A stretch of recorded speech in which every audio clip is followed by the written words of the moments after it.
Hello friends, welcome to मंजिल। आज की इस वीडियो में मैं बात करने वाली हूँ वेबिनार की, जो 28 नवंबर को हुआ था। आईआरसीसी के मेंबर्स के साथ जो स्टूडेंट्स ने क्वेश्चन किए थे वो मैं सब कुछ आपको इस वीडियो में बताऊंगी। जो मैंने एनालाइज किया है कि इस वीडियो में जो आईआरसीसी की जो अभी वेबिनार हुआ था, इसमें काफ़ी क्वेश्चन रिपीट में थे, बट कुछ थे जिसमें मैं कह सकती हूँ कि न्यू डेवलपमेंट और पॉइंट्स थे जो मेंशन हुए थे। सो आज की इस वीडियो में मैं आपको बताने वाली हूँ कि वो वेबिनार के क्वेश्चन क्या थे।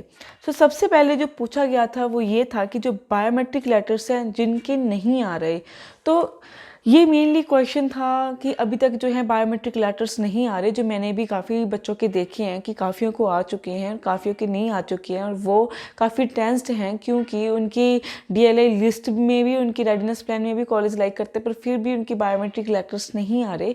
तो उसका जवाब इन्होंने किया था कि अगर आपके बायोमेट्रिक लेटर्स नहीं आ रहे, आप एक बारी जो उनका ऑफिशियल वेबसाइट है या वीएफएस की वेबसाइट है, वहाँ जाकर एक वेब फॉर्म होगा, उस वेब फॉर्म में जाकर अपनी रिक्वेस्ट जो है वो सबमिट करवा दीजिए बीआईएल को लेकर। इसको थोड़ा सा टाइम लगेगा, बट फिर भी इसको सबमिट करवा दीजिए और अपना सीआईसी का जो अकाउंट है वो डेली बेसिस पे चेक करें, क्योंकि लॉकडाउन के कारण काफ़ी बच्चों ने अप्लाई किया हुआ है और जो एम्बेसी है वो काफ़ी बच्चों पे वर्क कर रही है और काफ़ी, मैं कहूँ, काफ़ी वर्क चल रहा है। तो ये हो सकता है कि आपका जो बीआईएल है वो लेट हो जाए, बट इट डजेंट मीन कि वो नहीं आए। सो अपना सीआईसी का जो अपना अकाउंट है वो चेक करते रहें टाइम टू टाइम, और अपनी रिक्वेस्ट जो है वो वेब फॉर्म में, उनके ऑफिशियल साइट की वेब फॉर्म में डालना या सबमिट करना मत भूलें, क्योंकि इसमें टाइम लगेगा। तो मैं आपको कह रही हूँ। इसके बाद क्वेश्चन आया था कि जो स्टूडेंट्स इमिग्रेट फैमिली मेम्बर के तौर पे जाना चाहते थे, जिसको मैं कहूँ जो डिपेंडेंट बनकर जाना चाहते थे, जो स्पाउस के साथ जाना चाहते थे, इसके रिलेटेड क्वेश्चन किया गया कि इसका अभी क्या प्रोसेस है। क्योंकि हमें पता है कि पहले जो फैमिली है उसको प्रायोरिटी मिल रही है, जो स्टे मेंबर्स हैं उसके बाद स्टूडेंट्स को मिलती है, बट व्हाट अबाउट स्पाउस। तो उन्होंने स्पाउस का ये कहा हुआ है कि जो एप्लीकेंट है, हमारे डिपेंडेंट एप्लीकेंट है, वो अपनी एप्लीकेशन लगा सकते हैं। ये आईआरसीसी ने क्लियर किया है कि वो स्पाउस केसेस पे या डिपेंडेंट केसेस पे वर्क कर रहा है। और इस पर इन्होंने पॉजिटिव पॉइंट ये भी कहा है, अगर इन केस आप स्पाउस केसेस पे जाने वाले हो, तो अगर आपका वीज़ा साथ में अप्लाई हुआ है तो आप साथ में ट्रैवल कर सकते हो, अनटिल अनलेस जो आपकी बायोमेट्रिक लेटर्स हैं उनमें आपका जो अपॉइंटमेंट मिलेगा उसका स्लॉट अगर डिफरेंट हुआ, जिसके कारण स्लॉट डिफरेंट होने के कारण जो है वो एक रीज़न बन सकता है कि आप ट्रैवल इकट्ठे ना करो। बट इस बार क्या है, वो वर्क कर रही है स्पाउस पर और वो पैरेलल वर्क कर रही है, जिसके कारण आप जो है अपने स्पाउस के साथ इकट्ठे जा सकते हो। अभी तक मैंने जो देखा है कनाडा में वो यही देखा है कि जो स्पाउस केसेस हैं वो 6 मंथ के गैप में जाते हैं। लाइक जो डिपेंडेंट केसेस होता है, जो मेन एप्लीकेंट होता है वो पहले जाता है, और 6 महीने की गैप के बाद जो स्पाउस केस होता है हमारा वो जाता है। बट इस बार इन्होंने स्पाउस केसेस के लिए बड़ा इजी कर दिया कि वो साथ में ट्रैवल करें, may be because of Covid. जो मुझे बहुत पसंद आया ये पॉइंट, कि जो अभी पार्टनर्स जो हैं, जो पहले ये सोचते थे कि जिनका वहाँ कोई नहीं रहता था कि 6 महीने कैसे एडजस्ट होंगे, अब वो साथ में जाकर अपनी ये प्रॉब्लम जो है वो सॉर्ट कर सकते हैं। बट प्रॉब्लम यही है कि आपका स्लॉट सेम आने वाला आएगा तो ही आप साथ में जा सकते हो। इसके बाद क्वेश्चन आया था जैन इनटेक को लेकर। जैन इनटेक को लेकर ये बोला गया था कि जिसका रिस्पॉन्स नहीं आया है, चाहे जिन्होंने फ्रेश अप्लाई किया है या फिर जिन्होंने डेफर किया है, तो उसके बारे में क्या किया जाए। तो इसमें आईआरसीसी ने कहा है कि इस बार जो है, जो कि पहले भी बहुत बार ये मेंशन हो चुकी है बात, कि प्रायोरिटी बेसिस पे जो है आपको रिस्पॉन्सेस आ रहे हैं। मतलब सबसे पहले वो उनको रिस्पॉन्स दे रहे हैं जिनकी डीएलआई जो है वो रेडीनेस प्लान के अंडर आ रही है, तो उनको ही पहले रिस्पॉन्स मिल रहा है। और इन केस अगर आपका जो रिस्पॉन्स नहीं आ रहा है, तो आप 1 दिसंबर को जो नई लिस्ट आएगी वो ज़रूर चेक करना कि क्या आपका जो कॉलेज है उसकी डीएलआई जो है रेडीनेस प्लान के अंडर आ रही है या नहीं आ रही है। दोबारा अपना सीआईसी का जो अपना अकाउंट है वो डेली बेसिस पे चेक करने के लिए उन्होंने बोला है। और इसमें उन्होंने ये भी बोला है कि टेंशन लेने की कोई बात नहीं नहीं है, आपकी फ़ाइल जो है वो सिर्फ होल्ड पे लगी है, कोई रिजेक्ट नहीं हुई है जिसका आपने सोच रखा है कि रिस्पॉन्स नहीं आ रहा है, इन केस वो रिजेक्ट हो रही है, तो ऐसी कोई प्रॉब्लम नहीं है।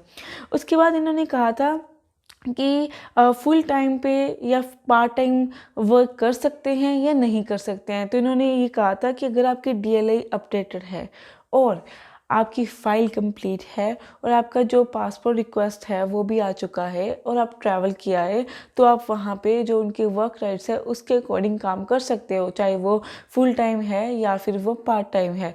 तो ये भी उन्होंने ऐसे, मुझे तो ऐसे ही लगा कि टाल मटोल जवाब दिया है, जो बिल्कुल मुझे क्लियर जवाब नहीं लगा इसको लेकर, जो कि पहले भी बहुत वेबिनार्स में ऐसा ही हुआ था। चलो एनी हाउ, उसके बाद इन्होंने पूछा है कि क्या इनकी जो PGW है, जिसे हम कहते हैं पोस्ट ग्रेजुएशन वर्क वीज़ा, क्या वो वैलिड होगा अगर ऑनलाइन क्लासेस लगती हैं। तो इन्होंने कहा है कि अगर आपने ट्रैवल किया है और आपकी ऑनलाइन क्लासेस चल रही हैं तो आपके वो पोस्ट ग्रेजुएशन वर्क वीज़ा पे कोई नेगेटिव इम्पैक्ट नहीं आएगा। सो जिनको ये डाउट था कि हम वहाँ जाएंगे, हमारी ऑनलाइन क्लासेस लगेगी, क्या हमें वर्क वीज़ा मिलेगा या नहीं मिलेगा, तो उनको मैंने पहले भी बोला था और इस वेबिनार में क्लियर हो गया है कि आपके जो वर्क वीज़ा पे कोई नेगेटिव इफेक्ट नहीं पड़ेगा। उसके बाद 2 क्वेश्चन इकट्ठे पूछे गए, जिसे मैं कहूँगी ज्वाइंट क्वेश्चन पूछा गया, वो मैं आपको क्वेश्चन बता देती हूँ। वो ये पहला क्वेश्चन तो था कि अगर सपोज करो लॉकडाउन अगेन, तो लॉकडाउन दोबारा लग जाता है, तो क्या इनटेक शफल होगा, एक ये क्वेश्चन था। और साथ में ये क्वेश्चन था कि full time to part time में कन्वर्ट अगर हम करते हैं तो क्या वो हो सकता है। ये 2 क्वेश्चन थे जो उन्होंने ज्वाइन करके पूछे थे। तो इसमें उन्होंने बोला था कि जो वर्क राइट्स हैं उनके, कनाडा के वर्क राइट्स हैं, तो उसके अकॉर्डिंग चाहे आपका ऑफ कैंपस है या कैंपस से ऑनलाइन क्लासेस लग रही है, तो आपके वर्क पे कोई उसमें फ़र्क नहीं पड़ेगा। बस आपका जो BIL है वो तो ज़रूर कंसिडर होगा कि वो कैसा है नहीं कैसा है। बट जो ये डाउट था कि जो फुल टाइम है क्या वो पार्ट टाइम में चेंज होगा या नहीं होगा, तो उन्होंने ये कहा था कि जो वर्क है आपका फुल टाइम कर सकते हो या नहीं कर सकते हो, जैसे कि आप ब्रेक में करते हो। तो उन्होंने कहा था कि जो रेगुलर रूटीन है जो उनके वर्क का, जितना आपको वर्क राइट असाइन किया है वहाँ पे आप उसी में ही काम कर सकते हो। जो इसका कन्वर्शन है कि हमारी क्लासेस ऑनलाइन लग रही हैं, क्या हम फुल टाइम वर्क कर सकते हैं, इन्होंने इसका क्लियरली जवाब नहीं दिया है। इसका जवाब इन्होंने ऐसे ही दिया है कि आपको वहाँ जाकर जो आपके वर्क राइट्स के अंडर जो आपका वर्किंग रूटीन आएगा उसके अंदर आपकी BIL को कंसिडर करके आपको जितना टाइम मिलेगा आपको उतने ही आवर्स काम करना पड़ेगा। ना आप उसको एक्सपेंड कर सकते हो, ना आप उसको मिनिमाइज़ कर सकते हो। सो कई बच्चों का ये होता था ना कि हमारी ऑनलाइन क्लासेस लग रही हैं और ऑनलाइन क्लासेस तो हम लेंगे ही लेंगे, क्या हम वहाँ पे फुल टाइम वर्क कर सकते हैं। उसमें स्टूडेंट्स ने तो यही सोचा था कि अगर ऑफलाइन कैंपस नहीं है, ऑनलाइन कैंपस में जैसे ऑनलाइन क्लासेस लगा कर उसके बाद वो फुल टाइम कर सकते हो, वहाँ से उनको अच्छी अर्निंग होगी। पर इसमें कनाडा ने यही जवाब दिया है, शायद वो उनको पता ही है क्या स्ट्रैटेजी स्टूडेंट सोच रहे हैं। उन्होंने इसलिए इस जवाब को ऐसे दे दिया कि जितना आपको आवर्स मिलेगा आपको उतने ही आवर्स काम करना पड़ेगा, कम करोगे वो आपके ऊपर है, शायद ज़्यादा नहीं मिलेंगे। तो जो ये जो हमारा वर्क वीज़ा था, बस इन्होंने ये बात को कंसंट्रेट किया है कि अगर आपकी चाहे ऑनलाइन लग रही है चाहे ऑफलाइन लग रही है, आपके वीज़ा पर जो वर्क वीज़ा पर है उस पर कोई नेगेटिव इफेक्ट नहीं आएगा। और इसके बाद जैसे कि ये सारा वेबिनार हुआ तो इसमें मैं ट्रेंड चलते हैं हमारे नई, ठीक है, उसमें एक क्वेश्चन वो पूछा गया कि जिनका बायोमेट्रिक का फॉर्म नहीं आ रहा तो वो क्या करें। जी ज़रूरी है, बात मैं करने वाली हूँ। तो इसमें इन्होंने कहा था कि जो आपका चाहे BIL है, चाहे वैक है, चाहे आपका अपॉइंटमेंट लेटर है या फिर आपकी पासपोर्ट रिक्वेस्ट है, अगर आपकी नहीं आई तो आप इनके ऑफिशियल साइट पे जाकर रिक्वेस्ट सेंड कर सकते हो। पर यहाँ पे मैं आपको क्लियरली कहना चाहती हूँ कि आप एक टाइम सिंगल टाइम ही रिक्वेस्ट सेंड कर सकते हो। कई बार क्या होता है कि बच्चे जो हैं वो मल्टीपल टाइम जो हैं वो रिक्वेस्ट सेंड कर देते हैं, जिनकी उनकी रिक्वेस्ट कैंसिल हो जाती है। अब ये होता कैसे है, जैसे कि वेब फॉर्म में गए, वहाँ पर उन्होंने रिक्वेस्ट डाली, चाहे वो किसी के रिलेटेड डाली है, चाहे BL को लेकर है, चाहे वैक को लेकर है, चाहे उनकी पासपोर्ट रिक्वेस्ट को लेकर है या एप्लीकेशन को लेकर है। अब क्या होता है, जब हम वेब फॉर्म सबमिट करते हैं तो उसको टाइम लगता है, तो वो जब टाइम लगता है तो स्टूडेंट्स को ऐसा लगता है कि रिस्पॉन्स नहीं आ रही, तो वो सेम फॉर्म को 3 4 5 जितनी भी टाइम है वो उतने टाइम फिल कर देते हैं, मल्टीपल फिल कर देते हैं, जिसका जो कॉन्सिक्वेंस है वो ये होता है उनका फॉर्म कैंसिल हो जाता है। तो अगली बार अगर आप या फिर अभी आप रिक्वेस्ट सेंड करने की सोच रहे हो तो सिर्फ सिंगल टाइम ही रिक्वेस्ट सेंड करना, वरना थोड़ा सा गड़बड़ हो जाता है।